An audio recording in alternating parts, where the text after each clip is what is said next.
अंततः दादी माँ ने उसकी ओर देखा।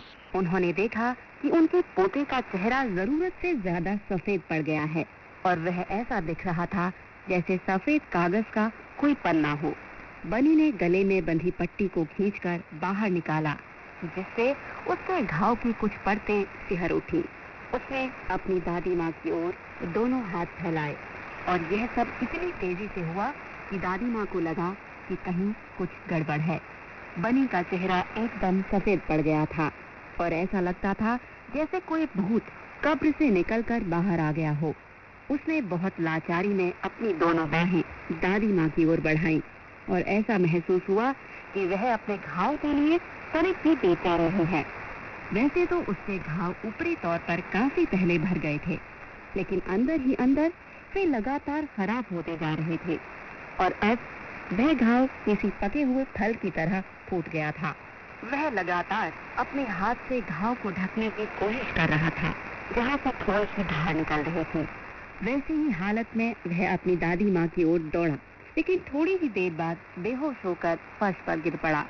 दादी छियांग ने उसे अपनी बाहों में ले लिया और लगातार पहले तो उसका नाम लेकर पुकारती रही, फिर बुद्ध का नाम लेकर और अंत में स्वर्ग की आत्माओं से आवाहन करती रही, लेकिन कहीं से कोई जवाब नहीं आया।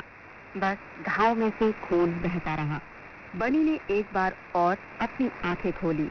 उसने बेहद मुलायम आवाज में दादी माँ को फिर बुलाया और कहा कि अब उसे आराम महसूस हो रहा है। लेकिन दादी छियांग को समझ में आ गया था कि उसकी जीवन शक्ति बनी के कमजोर शरीर को छोड़कर जा रही थी। उस शरीर को जिसने इस पृथ्वी पर आने के साथ ही परिवार के अंदर यातनाओं की शुरुआत कर दी थी। छियांग ने एक बार फिर आकाश की ओर देखा, लेकिन उसे कुछ भी नजर नहीं आया। ऐसी कोई आत्मा नहीं दिखाई दी जो इस बेचारे बच्चे को राहत दे सके, और न तो वह उस क्षण को ही देख सकी जब आत्मा ने उसके शरीर से अंतिम तौर पर विदा ली। यह महसूस करते हुए कि अब कुछ भी देखने को नहीं बचा है, वह रोने लगी। यह खबर कि बनी अब मरने ही वाला है तेजी से गांव में चारों तरफ फैल गई। लेकिन मनुष्यों की दुनिया में किसी बच्चे के आने या इस दुनिया से जाने की खबर ऐसी कोई असाधारण घटना नहीं है जो लोगों को बेचैन कर सके। इस खबर पर आम प्रतिक्रिया के रूप में लोग बस ठंडी सांस खींच लेते थे और कभी कोई इतना ही कह देता था कि चलो अब उसका कष्ट खत्म हुआ, या यह कह देते थे कि उसके परिवार की सजा अब पूरी हो गई। एनबो और उसके परिवार के लोग तेजी से घर की ओर रवाना हुए, लेकिन बाकी लोग बदस्तूर काम करते रहे। घर पहुंचने वालों में एनबो आखिरी व्यक्ति था। उस समय तक बनी पूरी तरह बेहोश हो चुका था। एनबो ने एक निगाह डाली और उसे लग गया कि अब उसका बेटा कभी नहीं उठ सकेगा। खिमचोक चुपचाप भयभीत मुद्रा में बैठी हुई थी। वह कमरे के एक कोने में चूल्हे के पास खामोश बैठी थी और उसके चेहरे पर कोई भाव नजर नहीं आ रहे थे। लामा जामगन गोनबो बच्चे की बगल में बैठकर उसकी आत्मा की शांति के लिए कुछ मंत्रों का उच्चारण कर रहे थे। एनबो ने बनी के छोटे छोटे हाथों को अपने हाथ में लिया और महसूस किया कि ये हाथ कितने कमजोर और ठंडे पड़ चुके हैं। दादी छियांग एक कटोरे में पानी लेकर आई और एनबो के सामने रख गई। एनबो ने तालिए को पानी से भिगोकर बनी के छोटे छोटे हाथों और उसके चेहरे को साफ किया। एनबो को महसूस हुआ कि बनी की पीली पड़ गई त्वचा के भीतर से मौत का धूसर रंग झांक रहा है। जिस समय यह सारा कुछ चल रहा था, गीला जंगल में इधर उधर भटक रहा था। इधर कुछ दिनों से उसने महसूस किया था कि जितना ही ज्यादा समय वह जंगल में बिताएगा, उतनी ही जंगल के बारे में उसकी समझ बेहतर हो सकेगी। उसने सोचा कि यह अब पहले के मुकाबले काफी मजबूत भी होता जा रहा है। इसकी वजह यह थी कि इन दिनों उसे और उसकी माँ को लगातार मांस खाने को मिल रहा था। उसकी माँ सांगदन अभी भी एक हद तक पागलों की तरह ही व्यवहार करती थी, लेकिन उसके चेहरे पर एक स्वस्थ चमक नजर आने लगी थी। वह अब पहले के मुकाबले अच्छी भी लगने लगी थी। आजकल शी गांव की जवान लड़कियों के चेहरों पर भी इस तरह की चमक नजर आना बहुत मुश्किल था। दरअसल सांगदन के चेहरे पर जो प्रफुल्लता दिखाई दे रही थी और जिसमें उसके चांदी जैसे सफेद बाल इजाफा कर रहे थे, उससे गेला के अंदर कुछ अजीब सी तकलीफदेह अनुभूति होती थी। गांव के लोगों ने कहना शुरू कर दिया था कि यह औरत जरूर कोई पिशाचनी है। जैसे ही गांव में यह खबर फैली कि बनी मरने वाला है, इसके साथ ही अचानक पुरानी अफवाह भी जिंदा हो गई। अब लोग इस बात की चर्चा नहीं करते थे कि बनी की मौत कैसे हो रही थी। शायद ऐसा कहना बहुत सामान्य बयान हो जाता, लिहाजा वे अब जो कुछ कह रहे थे उसका भावार्थ यह था कि देखो ना, उस छोटे दानव ने आखिरकार एनबो के बेटे के साथ क्या कर दिया। शाम का धुंधलका होने के बाद जब गेला अपने शिकार के साथ गांव लौटा, तो जिस तरह लोग उसे देख रहे थे और उसकी ओर इशारा कर रहे थे, उससे उसे इस बात का आभास हो गया कि गांव में जरूर कुछ गड़बड़ हुई है। उसकी तेज नाक ने हवा में तैरती खबर को सूंघ लिया था। उसे अजीब तरह की बेचैनी होने लगी।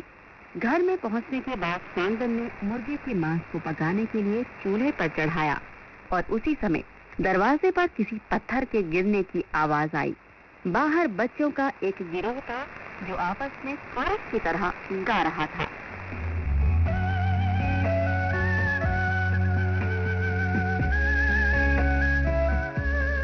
गेला गेला बनी का हत्यारा गेला, सांगदन सांगदन बनी को खाने वाली सांगदन।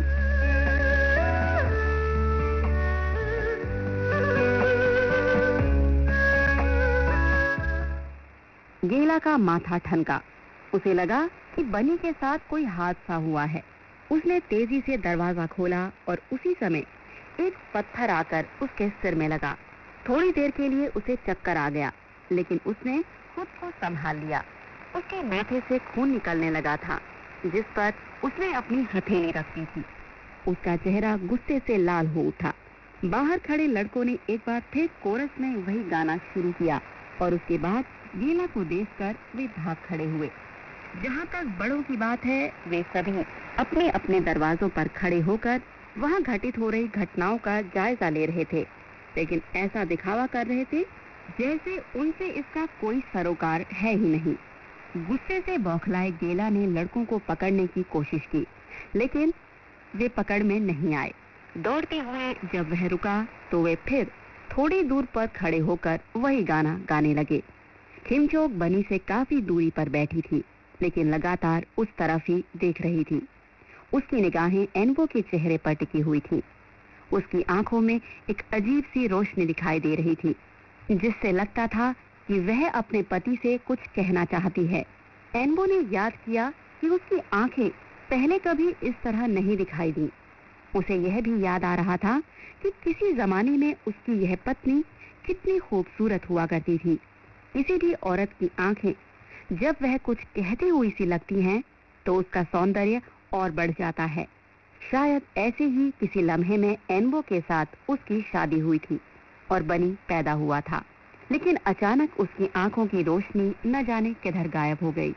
आज बहुत दिनों बाद एनबो को कुछ उसी तरह का एहसास हुआ, लेकिन आज उसकी आंखें जो कुछ कह रही थीं, उनमें प्यार अथवा अनुराग का स्थान नफरत और अरुचि ने ले लिया था। एनबो को पता था कि यह नफरत उसके प्रति ही है। खिड़की से आ रही आवाजों से एनबो को महसूस हुआ कि कुछ बच्चे इसी नफरत और संदेह से भरे शब्दों को जोर जोर से गा रहे थे। एनबो ने आहिस्ता से सिर घुमाकर देखा और सोचने लगा, क्या ये लोग अथवा यह दुनिया नफरत और संदेह के बोल से ही इस बच्चे को अंतिम विदाई देना चाहती है?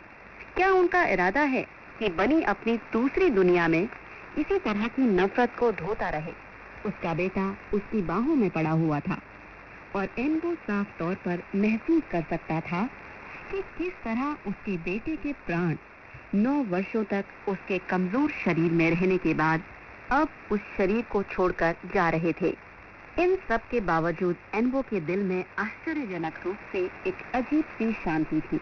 बौद्ध विहार में रहते हुए उसने मृत्यु के बारे में जो कुछ समझा था, उसके अनुसार बनी की आत्मा उस समय तक इस नश्वर जगत से सारे संबंध तोड़कर विदा हो चुकी थी। अब वह केवल उसके होने की आध्यात्मिक स्थिति को ही महसूस कर सकता था। लिहाजा बाहर जो लड़के जहर उगल रहे थे, उनको उसने पूरी तरह अनसुना किया।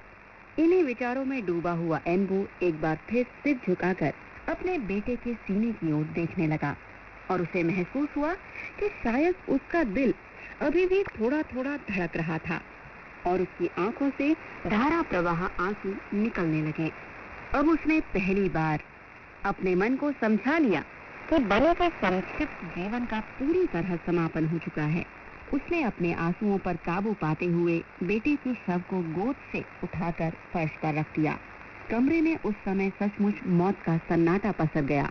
जब एनबो ने कपड़े का एक टुकड़ा उठाया और पैर की तरफ से बांधते हुए बनी के सिर को ढक दिया। यह मृत्यु और जीवन के बीच की एक स्थायी दीवार थी जो प्रकाश को अंधकार से दूर कर रही थी और जो बनी और उसके प्रियजनों के बीच खड़ी हो गई थी। एनबो ने एक बार फिर अपनी पत्नी की ओर देखा, लेकिन खिमचोग उससे आंखें मिलाने से बचती रही। बनी का शरीर पूरी तरह ढक दिया गया था और ऐसा लगता था जैसे फर्श और कपड़े के बीच कुछ भी नहीं है। एनबो की आंखों में आंसू भर आए और उसने कहा, जरा देखो, यह कितना कमजोर हो गया था। जो भी हुआ अच्छा ही हुआ। जब तक यह बेचारा जिंदा था, न जाने इसने कितनी तकलीफें झेली।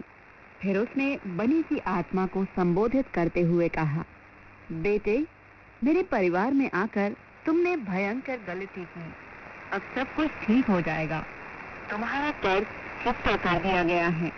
जाओ और अपने अगले जीवन के लिए कोई बेहतर स्थान ढूंढ लो।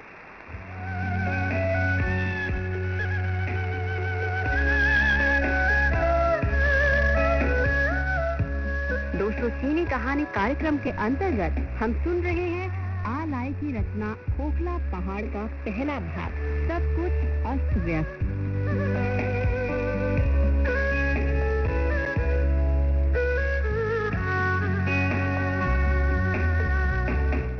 ऐसा लगता था कि बच्चे की माँ इस बात से पूरी तरह बेखबर है कि उसका बेटा अब हमेशा के लिए जा चुका है। एनबो ने उसका कंधा पकड़कर उसे तेजी से कई बार जोर जोर से हिलाया। आखिरकार उसकी तंद्रा टूटी और उसके मुंह से इतनी तेज चीख निकली जैसे पहले कभी किसी ने नहीं सुनी थी। वह एनबो की बाहों में गिर पड़ी। थोड़ी देर बाद वह लगातार एनबो से रोते हुए बात कर रही थी। एनबो, मेरी कितनी खराब किस्मत थी। आखिर क्यों मेरी शादी तुमसे हुई? मैंने क्यों ऐसे बच्चे को जन्म दिया? हे भगवान, मैं कितनी बदकिस्मत हूँ कि एक दोगले ने मेरे बच्चे को मार डाला। एनबो अपनी पत्नी को रोकना चाहता था, लेकिन उसने सोचा कि अच्छा है कि उसके मन में जो बातें हैं वह निकल जाएं। इसके साथ ही शायद उसके मन में भी अपने बेटे की मौत के संदर्भ में इतनी आसानी से गेला को बरी करने का भाव नहीं था। एनबो का पालन पोषण एक भिक्षु के रूप में हुआ था। वह भाग्य में विश्वास करता था और वह यह भी मानता था कि गेला ने उस दिन बनी पर पटाखा इरादतन नहीं फेंका था। वह यह भी मानता था कि अगर गेला ने जानबूझकर ही फेंका हो तो भी इसमें गेला की कोई गलती नहीं थी, बल्कि कोई रहस्यमय और बुरी ताकत थी जिसने गेला को ऐसा करने के लिए बाध्य किया होगा। एनबो खिड़की के पास पहुंचा और उसने बच्चों के झुंड को थोड़ी दूर पर खड़ा पाया। वह चाहता था कि बच्चों को बता दे कि बनी मर चुका है। वह चाहता था कि वहां मौजूद लोगों से चीख चीख कर कहे कि मृत्यु का मतलब होता है क्षमाशीलता और पूरी तरह मुक्ति। वह इन शब्दों को महज बाहर खड़े लोगों के लिए नहीं, बल्कि अपनी पत्नी और खुद अपने लिए भी बोलना चाहता था। लेकिन उसे यह भी पता था कि क्षमाशीलता के उसके इस तरीके को आज की दुनिया में कोई भी स्वीकार करने वाला नहीं है। जैसे ही उसने खिड़की का दरवाजा खोला, उसने बाहर जिन चेहरों को देखा उन पर हिंसा और क्रूरता के भाव स्पष्ट नजर आ रहे थे। और सबसे बड़ी बात तो यह थी कि यह क्रूरता उन बच्चों के चेहरों पर थी जिनसे यह अपेक्षा की जाती थी कि वे इस उम्र में बेहद मासूम होंगे और आने वाले यौवन का आनंद उठाने की प्रतीक्षा में होंगे। उसने देखा कि जिस समय बच्चों का वह झुंड निरर्थक कोरस में लगा था, थोड़ी दूरी पर ही गेला चुपचाप खड़ा उन्हें देख रहा था। वह दबे पांव शिकार की ताक में लगे किसी भेड़िए की तरह बच्चों के झुंड की ओर बढ़ रहा था।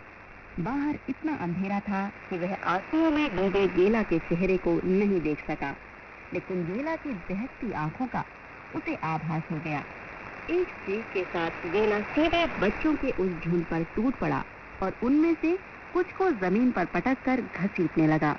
बच्चों ने भी जवाबी हमले किए और लातों और घूंसों से गेला पर ताबड़तोड़ हमले करते रहे। यह सब देखकर एनबो हक्का बक्का रह गया और जिस क्षमाशीलता का उपदेश वह देना चाहता था, वे सारी बातें जुबान तक आकर रुक गई। दादी छियांग एक दूसरी खिड़की पर खड़ी आकाश की ओर देख रही थी और उसके बूढ़े कांपते हाथ प्रार्थना की मुद्रा में ऊपर उठे हुए थे।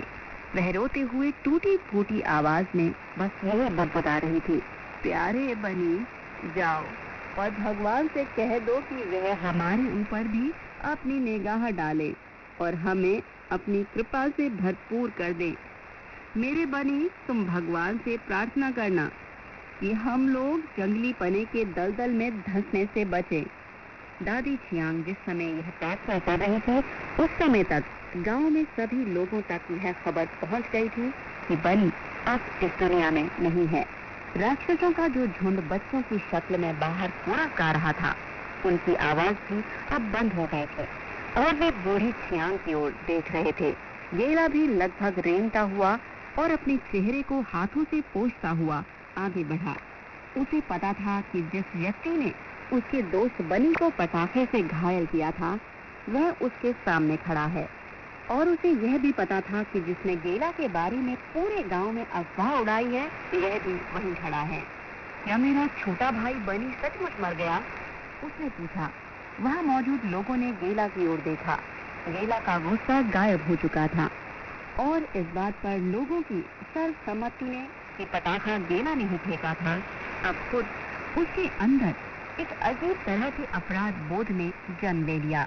उसके अंदर उसी तरह के भय ने प्रवेश किया जैसा किसी वास्तविक अपराधी को महसूस होता है। तुमने बनी की हत्या की। उसे कुछ लोगों का सामूहिक स्वर सुनाई दिया। नहीं, मैंने ऐसा नहीं किया। गेला के इन शब्दों में वह ताकत नहीं थी जो किसी निर्दोष व्यक्ति के शब्दों में होती है। उसकी आवाज कांप रही थी, गोया मैं सचमुच दोषी हो। मैंने नहीं की, उसने दोहराया। थोड़ी देर की खामोशी के बाद वहां मौजूद लोग एनबो की तरफ बढ़े, जो अभी भी सीढ़ियों पर खड़ा था।